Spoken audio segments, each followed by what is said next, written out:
This is part 5 of the Law of Success, Napoleon Hill, talking about the Mastermind. And we're actually talking about Henry Ford again today. And this was a really interesting one for me. You can see here at the top, it says the meaning of education. And, we have all these words and terms and the way we perceive them ourselves. But when you hear Napoleon Hill explain what education is, I think you're going to look at education in a much different lens. And there's a really good story here about Henry Ford in court, actually, dealing with lawyers, dealing with some people that we would not necessarily align with in a lot of ways. And I think that happens a lot in life, where we've heard the expression before, what is it? Street smarts is better than book smarts. And I think everybody has experienced that in our own lives, where somebody that has a lot of book smarts, and they know the capital of this state and the statistic on this, but they don't really utilize that knowledge in any meaningful sort of way. And so when you hear Napoleon Hill explain education and how we can apply it ourselves and how we should be thinking about it, I think it's going to kind of change your perspective on it. So this is, again, part 5, Napoleon Hill, the Law of Success. And he's talking about education and the power of organized knowledge. Combination of these 15 laws whenever occasion demands. Without this ability, no leader can be powerful, and without power, no leader can long endure. The meaning of education. There has long been a general misconception of the meaning of the word educate. The dictionaries have not aided in the elimination of this misunderstanding because they have defined the word educate as an act of imparting knowledge.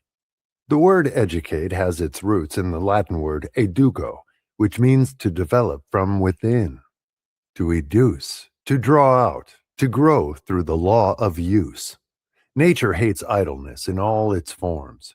She gives continuous life only to those elements which are in use.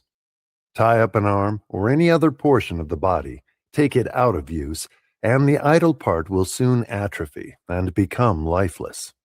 Reverse the order, give an arm more than normal use, such as that engaged in by the blacksmith, who wields a heavy hammer all day long, and that arm, developed from within, grows strong.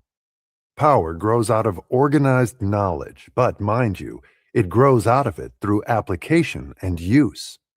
A man may become a walking encyclopedia of knowledge without possessing any power of value. This knowledge becomes power only to the extent that it is organized, classified, and put into action.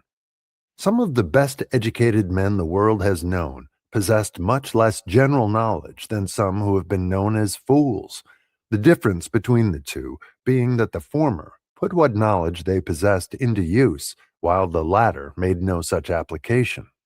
An educated person is one who knows how to acquire everything he needs in the attainment of his main purpose in life, without violating the rights of his fellow men. It might be a surprise to many so-called men of learning to know that they come nowhere near qualification as men of education. It might also be a great surprise to many who believe they suffer from lack of learning to know that they are well educated. The successful lawyer is not necessarily the one who memorizes the greatest number of principles of law. On the contrary, the successful lawyer is the one who knows where to find a principle of law, plus a variety of opinions supporting that principle, which fit the immediate needs of a given case. In other words, the successful lawyer is he who knows where to find the law he wants when he needs it. This principle applies, with equal force, to the affairs of industry and business. Henry Ford had but little elementary schooling, yet he is one of the best educated men in the world because he has acquired the ability so to combine natural and economic laws, to say nothing of the minds of men, that he has the power to get anything of a material nature he wants. Some years ago, during the World War, Mr. Ford brought suit against the Chicago Tribune, charging that newspaper with libelous publication of statements concerning him, one of which was the statement that Ford was an ignoramus, an ignorant pacifist, etc. When the suit came up for trial, The attorneys for the Tribune undertook to prove by Ford himself that their statement was true, that he was ignorant, and with this object in view, they catechized and cross-examined him on all manner of subjects. One question they asked was, how many soldiers did the British send over to subdue the rebellion in the colonies in 1776? With a dry grin on his face, Ford nonchalantly replied, I do not know just how many, but I have heard that it was a lot more than ever went back. Loud laughter from court, jury, courtroom spectators, and even from the frustrated lawyer who had asked the question. This line of interrogation was continued for an hour or more, Ford keeping perfectly calm the meanwhile. Finally, however, he had permitted the smart aleck lawyers to play with him until he was tired of it, and in reply to a question which was particularly obnoxious and insulting, Ford straightened himself up, pointed his finger at the questioning lawyer, and replied, if I should really wish to answer the foolish question you have just asked, or any of the others you have been asking, let me remind you that I have a row of electric push buttons hanging over my desk, and by placing my finger on the right button, I could call in men who could give me the correct answer to all the questions you have asked, and to many that you have not the intelligence either to ask or answer. Now, will you kindly tell me why I should bother about filling my mind with a lot of useless details in order to answer every fool question that anyone may ask, when I have able men all about me who can supply me with all the facts I want when I call for them? This answer is quoted from memory, but it substantially relates Ford's answer. There was silence in the courtroom. The questioning attorney's underjaw dropped down, his eyes opened widely. The judge leaned forward from the bench and gazed in Mr. Ford's direction. Many of the jury awoke and looked around as if they had heard an explosion, which they actually had. A prominent clergyman who was present in the courtroom at the time said later that the scene reminded him of that which must have existed when Jesus Christ was on trial before Pontius Pilate, just after he had given his famous reply to Pilate's question, "What is truth?" In the vernacular of the day, Ford's reply knocked the questioner cold. Up to the time of that reply, the lawyer had been enjoying considerable fun at what he believed to be Ford's expense by adroitly displaying the lawyer's, sample case of general knowledge and comparing it with what he inferred to be Ford's ignorance as to many events and subjects. But that answer spoiled the lawyer's fun. It also proved once more, to all who had the intelligence to accept the proof, that true education means mind development, not merely the gathering and classifying of knowledge. Ford could not, in all probability, have named the capitals of all the states of the United States, but he could have, and in fact had, gathered the capital with which to turn many wheels within every state in the Union. Education, let us not forget this, consists of the power with which to get everything one needs when he needs it, without violating the rights of his fellow men. Ford comes well within that definition, and for the reason which the author has here tried to make plain by relating the foregoing incident connected with the simple Ford philosophy. There are many men of learning who could easily entangle Ford, theoretically, with a maze of questions, none of which he personally could answer. But Ford could turn right around and wage a battle in industry or finance that would exterminate those same men with all of their knowledge and all of their wisdom. Ford could not go.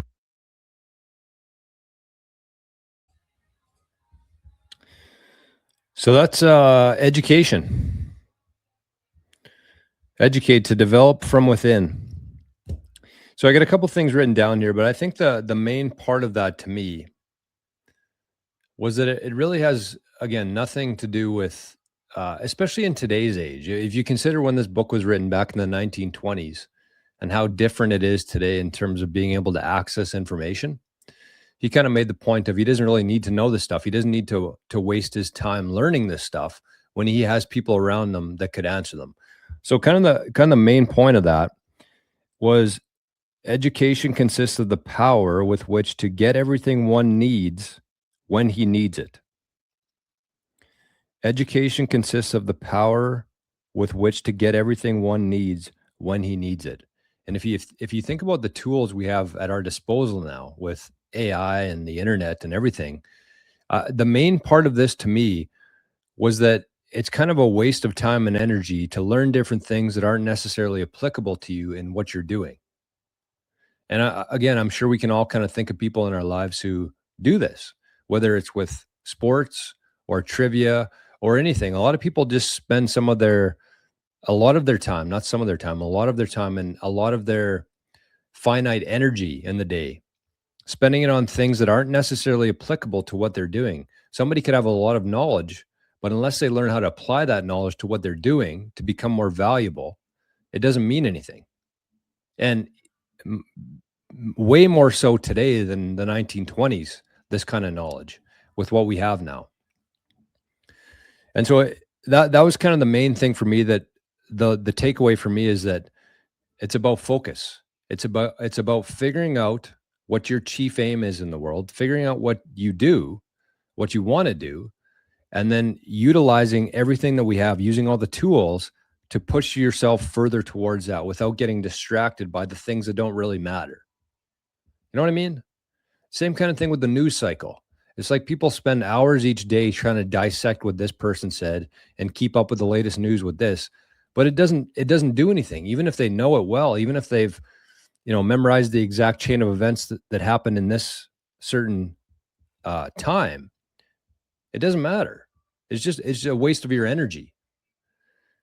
And so somebody like Henry Ford, even though they didn't go through the school system and wasn't well educated, as some people would say, he was the most powerful man on earth because he had a very clear goal, which I kind of figured out his chief aim. If we're talking about Henry Ford here, his would have been to organize men, materials, and methods so efficiently that an ordinary worker could own and use an automobile.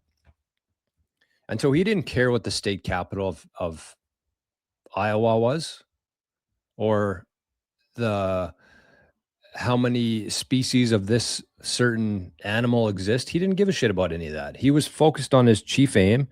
And by focusing on that, he was able to bring people into his life and add tools into his toolbox that basically gave him an answer whenever he needed it without having to store any of that information in his head. So that was kind of my main takeaway from it.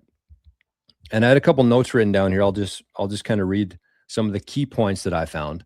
And this was the main one for me, which said Henry Ford could not have named the capitals of all states in the United States, but he could have in fact gathered the capital with which to turn many wheels within every state of the Union. So again, going back to the network aspect of this, the network being your net worth. He knew people in every state. He had helped people in every state. He brought value to them, and he was in harmony with what they were doing. So maybe he couldn't name all the capitals in each state, but he could get the capital to turn many wheels in every state in that union. So it's pretty powerful idea there. And a couple more notes here that I had. True education means mind development, not merely the gathering and classifying of knowledge. So again, figuring out what your chief aim is, learning as much as you can, meeting people who can help you with that, harmonizing with them, and developing your mind so that when you need something, it's there. And also that includes kind of figuring out what you need. And if you don't know what that is, you have built infrastructure around you that's going to give you the answer when needed, which is, again, education consists of the power with which to get everything one needs when he needs it. So that's the lesson for today from Napoleon Hill, The Law of Success. And we're going to keep doing these. So kind of my plan with this going forward, just in case there's people who have been watching and enjoying the channel here, is we're going to keep going through this Law of Success. Again, there's 8. I think there's only 4 published on this channel here, but we're going to mix some other things into it. I'm actually going to do a video right after the show today for a video that I'm hoping to share on the weekend. And then we'll just keep doing this kind of as we go forward here. So again, if you've been enjoying this channel, just leave a little comment in the comment section here, just, giving some feedback, I guess. a loop of feedback saying, keep doing this. And of course, if you are getting any value from these, you can send some sats, some very precious to me and scarce units of sovereignty there using that QR code. So this is specifically for the underrated channel. And I'll give some shout outs too. If there's people who are sending sats in and donating and contributing to the show here, I'm going to start giving some shout outs for those who do. So make sure if you do send some, leave a little note with it so I can give you a shout out on the channel here. But other than that, I hope you're having a great day today, and we'll talk to you on the next one.